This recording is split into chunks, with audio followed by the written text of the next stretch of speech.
नमस्कार दोस्तों, स्वागत है आपके अपने चैनल क्लेवर केस पर। आज हम एक ऐसी सनसनीखेज घटना के बारे में बताने जा रहे हैं जिसने पूरे देश को हिला कर रख दिया था। ये कहानी है हैदराबाद की कुरुगांती अप्सरा की। सोमवार 5 जून 2023 उस दिन एक शख्स Rajiv Gandhi international airport police station पहुंचता है। उसके पहनावे से साफ है कि वो किसी मंदिर या मठ का पुजारी है, जिसमें पर सफ़ेद धोती, माथे पर तिलक। यह आदमी पुलिस को अपना नाम आयागिरी साई कृष्ण बताता है और कहता है कि उसने अपनी भांजी की गुमशुदगी की रिपोर्ट लिखानी है। वो बताता है कि उसने अपनी भांजी कुरुगांती अप्सरा को 2 दिन पहले यानी 3 जून की रात को शमशाबाद इलाके में ड्रॉप किया था, क्योंकि उसे वहाँ से अपने दोस्तों के पास भद्राचलम जाना था। लेकिन इसके बाद ना तो वो भद्राचलम पहुंची और ना ही अपने घर हैदराबाद वापस लौटी। ऊपर से अब उसका मोबाइल फ़ोन भी स्विच ऑफ हो चुका है। ऐसे में वो अपनी भांजी के गायब होने की रिपोर्ट लिखवाना चाहता है ताकि उसे ढूंढा जा सके। 36 साल का आयागिरी साई कृष्णा हैदराबाद के ही सरूर नगर इलाके में पुजारी है। अब चूंकि खुद साई कृष्णा ही वह शख्स है जिसने अपनी ही भांजी को गायब होने से पहले आखिरी बार देखा था, पुलिस सबसे पहले साई कृष्णा से ही अप्सरा की गुमशुदगी के मामले की जांच करने का फैसला करती है और उससे पूछताछ शुरू की जाती है। आयागिरी पुलिस को बताता है कि उसने 3 जून की रात को ही अप्सरा को उसके घर से पिक किया था और दोनों ड्राइव पर निकले थे।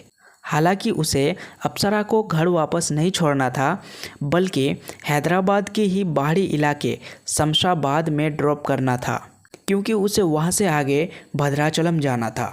उसने वैसा ही किया, लेकिन इसके बाद से उसका कोई पता नहीं चला। आयागिरी ने बताया कि उसका फ़ोन अगले दिन यानी 4 जून से स्विच ऑफ है। इसके बाद उसने अप्सरा की मां के साथ मिलकर उसे कई जगहों पर ढूंढने की कोशिश की, लेकिन उसका कोई पता नहीं चला। हैदराबाद पुलिस ने सबसे पहले आयागिरी के बयान की तस्दीक की। अप्सरा की मां ने पूछताछ में ये कबूल किया कि वाकई में 3 जून की रात को उसका भाई यानी आयागिरी उसकी बेटी को अपने साथ घुमाने के लिए लेकर गया था। ऐसे में पुलिस ने मामले की जांच की शुरुआत उसी सरूर नगर इलाके से करने का फैसला किया, जहां से साई कृष्ण ने अप्सरा को पिक किया था।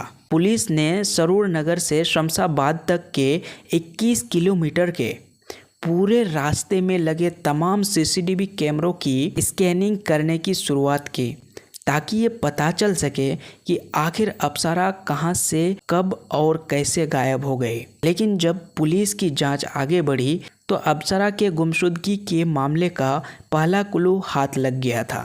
असल में सीसीटीवी कैमरे में साई कृष्ण अपने भांजी को पिक करता हुआ तो दिख रहा था, लेकिन शमशाबाद में उसे ड्रॉप करने जैसी कोई भी बात किसी भी कैमरे में कैद नहीं हुई थी। ऐसे में जब पुलिस ने दोबारा आयागिरी से अप्सरा को लेकर पूछताछ की तो बयान बदलने लगा।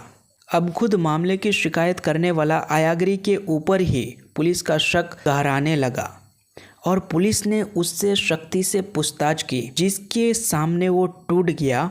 उसने कबूल किया कि उसकी भांजी कुरुगांती अप्सरा अब इस दुनिया में नहीं है और उसका कत्ल किसी और ने नहीं बल्कि उसी ने किया है।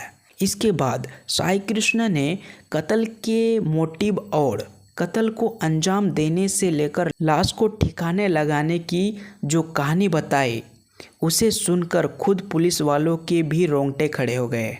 असल में आयागिरी शादीशुदा होने और खुद 2 बच्चों का पिता होने के बावजूद अपनी ही भांजी के साथ रिश्ते में था और अब भांजी अप्सरा उसे इस रिश्ते को नाम देने की मांग करने लगी थी। यानी अप्सरा चाहती थी कि साई कृष्ण अपनी पत्नी और बच्चों को छोड़कर उसे शादी कर ले, लेकिन साई कृष्ण के लिए ऐसा करना मुमकिन नहीं था। ऐसे में शादी के मामले पर ही दोनों में अक्सर लड़ाई होती थी और तब रोज की झिकझिक से निजात पाने के लिए उसने अपनी भांजी की हत्या करने का फैसला कर लिया। इस साजिश के मुताबिक पहले तो उसने अपने भांजी को 3 जून की रात को घुमाने ले जाने के बहाने पिक किया और फिर शमशाबाद में ही एक सुनसान जगह पर ले जाकर उसे आखिरी बार समझाने की कोशिश की।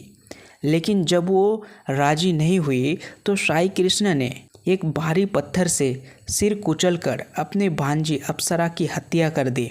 फिर उसकी लाश को कार की डिग्गी में रखा और ठिकाने लगाने के लिए निकल पड़ा।